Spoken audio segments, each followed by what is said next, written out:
ఆంధ్రప్రదేశ్ సంచలన నిర్ణయం తీసుకుంది.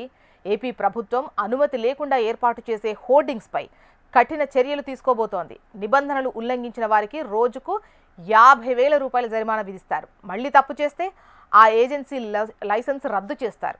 రాష్ట్ర మున్సిపల్ పట్టణాభివృద్ధి శాఖ ఈ నిబంధనలు మార్చింది. ఈ మేరకు ముఖ్య కార్యదర్శి సురేష్ కుమార్ ఈ ఉత్తర్వులు జారీ చేశారు.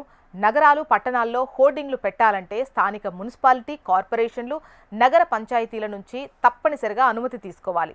ఈ లైసెన్స్ 3 ఏళ్ల పాటు చెల్లుబాటు అవుతుంది. ఆ తర్వాత దాన్ని మళ్లీ పునరుద్ధరించుకోవాలి. తాత్కాలికంగా 30 రోజుల వరకు కూడా లైసెన్సులు జారీ చేసే ఛాన్స్ ఉంది. అనుమతి లేకుండా హోర్డింగ్లు పెట్టడం వల్ల పట్టణాలు, నగరాల్లో ఇబ్బందులు ఎదురవుతున్నాయి. అంతేకాదు ట్రాఫిక్ కూడా ఇబ్బంది తలెత్తుతోంది. సో ప్రభుత్వం ఈ నిర్ణయం అందుకోసం తీసుకుంది.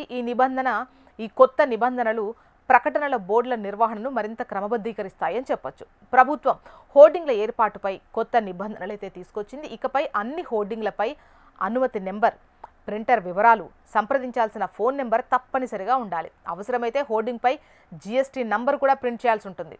అలాగే హోర్డింగ్లు ఏర్పాటు చేసేందుకు అనుమతులు ఇచ్చేందుకు 45 రోజుల్లో ఒక పోర్టల్ను ప్రారంభిస్తారు. ఈ పోర్టల్ ద్వారా లైసెన్సుల కోసం అప్లై చేసుకోవచ్చు, లైసెన్స్ను పునరుద్ధరించుకోవచ్చు, ఫీజులు కూడా చెల్లించవచ్చు. కొన్ని ప్రదేశాల్లో హోర్డింగ్లు పెట్టడానికి పూర్తిగా నిషేధించారు.